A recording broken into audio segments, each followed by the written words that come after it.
আসসালামু আলাইকুম। এনাপস্টেক physics YouTube চ্যানেলের পক্ষ থেকে তোমাদের সকলকে স্বাগতম। আজকে আমরা দেখব মৌলিক গণিত নন মেজর পদার্থবিজ্ঞান বিভাগের 5 নম্বর অধ্যায়ের যে টপিক ছিল, আমরা অলরেডি দুইটা টপিক শেষ করেছি। এটা আমাদের 3 নম্বর টপিক, যে মূল, ছোট, বড়। এই টপিক থেকে প্রশ্ন ভালোই আসে বা আসার মতন টপিক। এটা আমরা অনেকেই ভুল করি। তো এটা ভুল করার জন্য আমাদের বইয়ে স্পষ্ট ভাবে ওরকম নিয়ম দেয়া নেই, এই জন্যই আমরা এটা ভুল করে থাকি। যদি আমরা এই দুইটা নিয়ম মনে রাখতে পারি, মাত্র দুইটা নিয়ম যদি আমরা মনে রাখতে পারি, তাহলে এখান থেকে যত অঙ্ক আসুক না কেন, যত জটিল অঙ্কটা হোক, আমরা ওই সমীকরণটা সহজেই নির্ণয় করতে পারবো।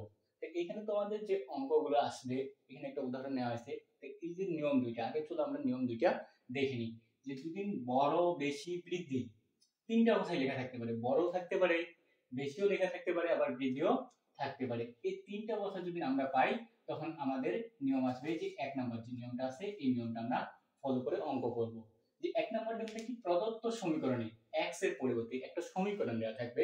Suppose ax² + bx + c = 0। এটা একটা সমীকরণ। এই সমীকরণে x এর পরিবর্তে, যে x আছে, এই x এর পরিবর্তে x মাইনাস যত বেশি।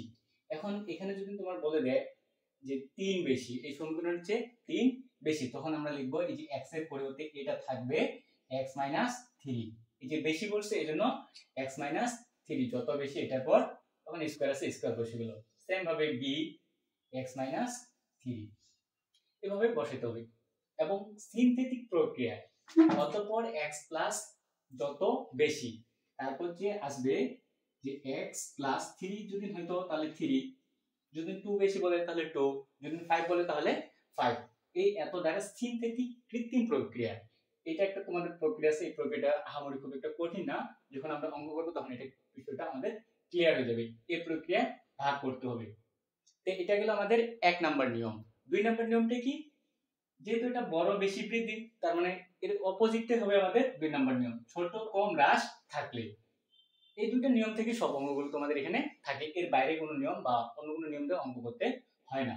তো দেখো এখানেও সেম ভাবে একটা সমীকরণ দেয়া থাকবে এবং x এর পরিবর্তে যে এখানে দেখো এখানকার পার্থক্যটা আর এখানকার পার্থক্যটা মনে রাখতে হবে। এই দুটোতে কিন্তু গুলাই ফেললে হবে না। এখানে ছিল x মাইনাস যত বেশি, আর কমের ক্ষেত্রে হবে x প্লাস যত কম। কমের ক্ষেত্রে হবে প্লাস, বেশির ক্ষেত্রে হবে মাইনাস। যেটা বেশি ওটার ক্ষেত্রে মাইনাস, যেটা কম সেটার ক্ষেত্রে প্লাস। দেখো x প্লাস যত কম বসাতে হবে। সেম ভাবে এখানে যদি কম বলতো, তার মানে এখানে x আমাদের কি হইতো, প্লাস হইতো, এই জায়গাটাও প্লাস হয়ে যেত।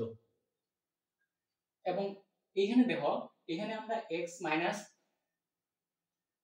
যত কম দ্বারা কি করব, কৃত্রিম সিনথেটিক প্রক্রিয়া ভাগ করব, এই যে x মাইনাস যত কম দ্বারা।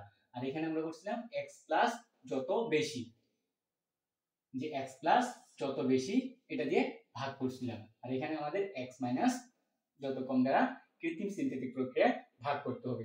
তো এখান থেকে যদি তোমরা বই দেখো, বেশ কয়েকটা উদাহরণ পাবা। এর ভিতরে আমি বই থেকে যে 29 নম্বর উদাহরণটা আছে এটা নিছি।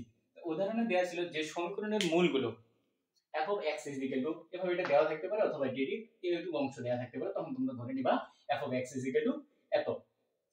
একটা সমীকরণ আছে x cube - 7x square plus 14x - 8 is equal to 0। সমীকরণের প্রত্যেকটি মূলের চেয়ে, এই যে বলেছে 3 ছোট, এই ছোটর জায়গায় এখানে তোমার হ্রাস থাকতে পারে অথবা কম থাকতে পারে। যদি 1 নম্বর নিয়ম দেখো, এটা কিন্তু আমাদের আগে একটা চিন্তা হবে যে এটা কোন নিয়মে করতে হবে, এটা কোন নিয়মে করব, এই দুটো তো মাস্ট বি মুখস্থ রাখবা। দেন এটা বুঝতে হবে যে আমি কোন নিয়ম করব, নিয়ম 1 এ করব নাকি 2 এ করব। আমাদের এটা নির্দিষ্ট করে দিবে 1 নিয়ম না 2, এই লেখাটা এটা ছোট বলছে নাকি হ্রাস বলছে নাকি কম বলছে। যদি ছোট, হ্রাস, কম এই তিনটার যে কোনো একটা লেখা থাকে, তাহলে আমাদের নিয়ম আসবে 2।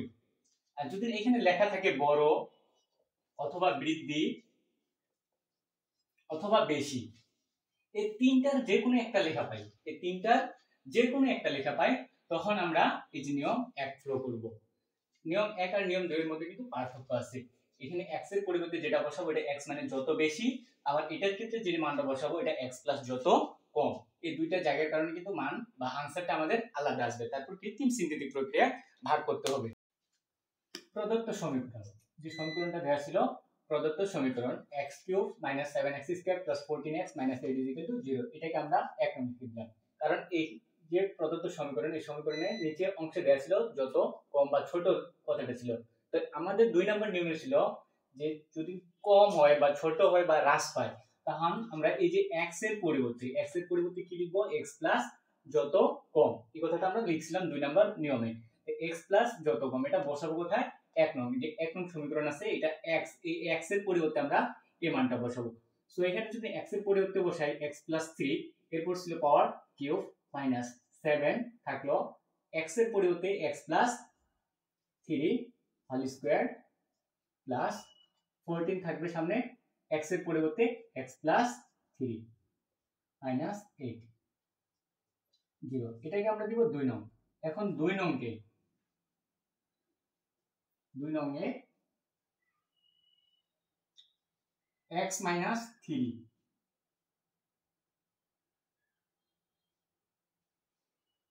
এই যে x প্লাস যত বসাবো প্রথমে, তারপর এটাকে x মাইনাস যে মানটা দেয়া থাকবে, ছোট বলবে, বড় বলবে, কম বলবে, ওই মানটা দ্বারা কি করতে হবে, কৃত্রিম সিনথেটিক প্রক্রিয়া। তার মানে এই যে 2 নংকে এত দ্বারা বা কৃত্রিম সিনথেটিক প্রক্রিয়ায় ভাগ করি। কৃত্রিম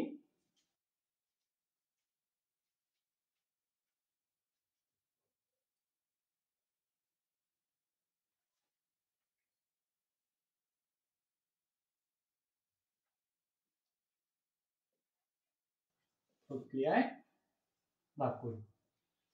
দেখো প্রদত্ত সমীকরণ দেয়া ছিল, এটা লিখলাম, তারপর এটা আমাদের যে নিয়ম দুইটা দেখলাম, ওই দুইটা নিয়মের ভিতর এটা আমাদের 2 নাম্বার নিয়মে পড়ে। সো 2 নাম্বার নিয়মে ছিল যত কম, ওইটার সাথে প্রথমটা প্লাস, ওইটা বসাইতে হবে প্রদত্ত সমীকরণে, ওইটুকু কাজ করছি। দেন নিচে আরেকটা অংশ লেখা ছিল যে x মাইনাস যত কম তাদের কৃত্রিম সিনথেটিক প্রক্রিয়ায় ভাগ করতে হবে। তো চলো আমরা এখন এই ভাগ প্রক্রিয়াটা দেখি। কৃত্রিম সিনথেটিক প্রক্রিয়া ভাগ করা এটা একটা ইজি প্রক্রিয়া। যে প্রথমে যে আমরা যে সমীকরণটাতে মানটা বসে পাইছি, ওই সমীকরণের সহগটা, ওই সহগটা আমরা লিখে নিব। x প্লাস 3 হোল কিউব এর সহগ কত, এর সামনে কোনো কিছু নেই, মানে কি আছে, 1 আছে। সো এটা হলো 1। তারপর দেখো x প্লাস 3 হোল স্কয়ার, এর সহগ আছে মাইনাস 7,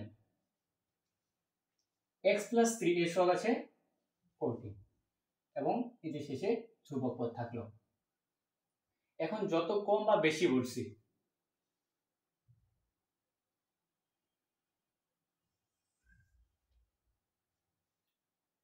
আমাদের বলছিল কত, 3, এই যে 3 এখানে বসাই দিব।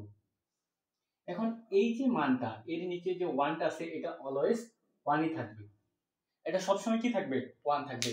যে আমাদের সমীকরণটা পাইছি মানটা বসার পর, ওই সমীকরণটাকে আমরা কৃত্রিম সিনথেটিক প্রক্রিয়া ভাগ করব। সো কৃত্রিম সিনথেটিক প্রক্রিয়া ভাগ করতে হলে আমাদের প্রথমে এর প্রতিটা সহগ নিতে হবে, প্রতিটারই কি নিতে হবে, সহগ নিতে হবে। এখানে যদি অন্য কিছু সংখ্যা থাকতো তাহলে এখানে কিন্তু চেঞ্জ হয়ে যেত। সাধারণত এখানে সবসময় 1ই থাকে, বাকি যে মানগুলো আছে এগুলো বসাবো। তবে এইখানে আমাদের মাইনাসটা সহ কাউন্ট করতে হবে, কারণ আদর্শ সমীকরণে আমাদের কখনো মাইনাস ছিল না।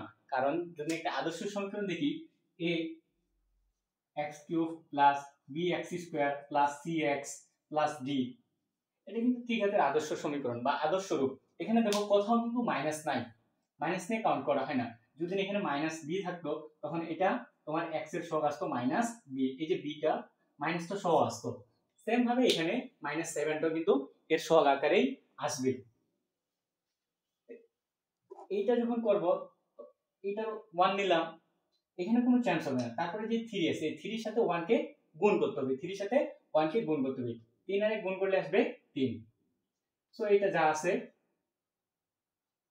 তাই।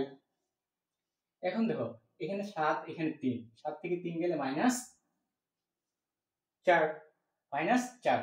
তারপর এই 3 এর সাথে এই 3 আর 4 গুণ করতে হবে। এখন দেখো মাইনাস 4 এর সাথে যদি 3 গুণ করি, আসবে মাইনাস 12।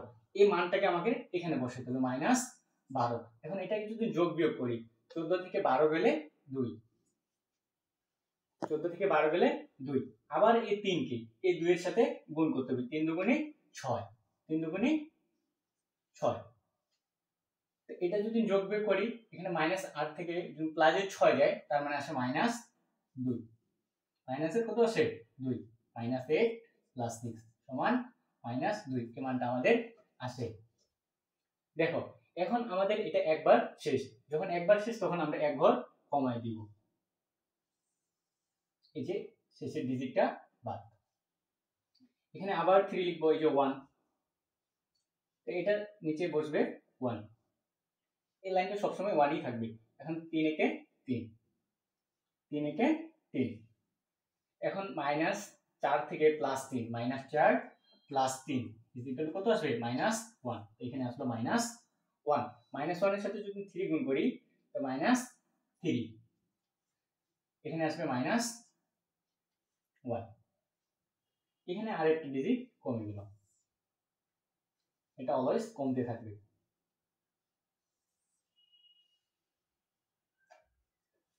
এখন এখানে আবার 3 বসাইলাম, 1, 3 একে 3, 3 একে 3, এখানে আসবে -2,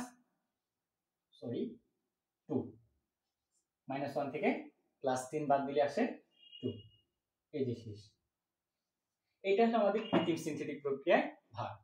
এখন এই যে ভাগটা করলাম, এই ভাগটার সামনে আমাদের যে সমীকরণটা ছিল x3, তার মানে 1 x3 এর সহগ আসবে 1, এর সামনে কোনো কিছু নাই, মানে কি আছে? 1 আছে। তারপর দেখো এটা কি আছে? প্লাস, এর চিহ্ন কি? প্লাস, এজন্য +2, দ্বিতীয় পদ কি হয়? x², এই যে দেখো দ্বিতীয় পদটা আসবে আমাদের x², তারপর কি আছে? x, কারণ -x এখানে নিলে এর সবটা আসবে -1, তারপর মাইনাস ধ্রুবক আসবে 2 0। যে সমীকরণটা দেয়া থাকবে ওই সমীকরণটারে আমরা যখন কৃত্রিম সিনথেটিক প্রক্রিয়া ভাগ করব, ওর সবগুলো এক ফার্স্ট লিখে লিখব। লেখার পর এই যে 3 আছে, এই যে প্রথম যেটা আছে এটা চেঞ্জ হবে না, 1 করলাম, এই যে 1 করার পর নিচে আমরা 1 লিখব, 1 লেখার পর এটার সাথে এটা গুণ করব, এই গুণফলটা এখানে বসাবো, এই গুণফলটা এটার সাথে এটা গুণ, এটার সাথে এটা গুণ, এটার যে গুণফলটা আসবে এটা এখানে বসাবো, এই দুইটা যোগ বিয়োগ করব, এই দুইটা যোগ বিয়োগ করব, যোগ বিয়োগ করার পর যে ফলাফলটা আসবে ওই ফলাফলের সাথে আবার 3 গুণ করব, 3 গুণ করার পর যেটা আসবে ওই আবার গুণফলটা এখানে বসাবো, এই দুইটা যোগ বিয়োগ করে আবার এখানে বসাবো, দেন একইভাবে এটা চলতে থাকবে। আর প্রতিবারে যখন একবার করা শেষ একটা করে কমতে থাকবে। দেন শেষের যে সমীকরণটা আমরা নির্ণয় করব, ওই সমীকরণটা নির্ণয় করার ক্ষেত্রে আমাদের শেষে যে মানটা আসবে এটা 1, এটা সর্বোচ্চ ঘাতের সহগ x3, এই x3 এর সহগ এখানে বসেছি, দেখো x3 এর সহগ কিন্তু 1, আমাদের এই মানটা আছে 1, তারপর প্লাস, এখানে যদি মাইনাস থাকতো এখানে আসতো মাইনাস, এখানে যদি প্লাস আসে তো আমাদের এখানে প্লাস আসবে। দ্বিতীয় পদটা কি ছিল? x², দ্বিতীয় পদটা কি ছিল? x², 2 লিখে আমরা লিখলাম x²। তৃতীয় পদের ক্ষেত্রে দেখো এখানে আসছে কি আমাদের মাইনাস, এই জন্য চিহ্নটা আসছে আমাদের মাইনাস। এখন দেখো তৃতীয় পদের সহগ কত আসছে? এখানে 1, এই জন্য শুধু -x, এখানে যদি -2 থাকতো তার মানে এখানে -2x হইতো, যেহেতু এখানে শুধু -1 এই জন্য এখানে -x, এবং ধ্রুবক পদ দেখো শেষে একটা ধ্রুবক পদ আছে, এই যে ধ্রুবক পদ -2 0, ইহা নির্ণয় সমীকরণ।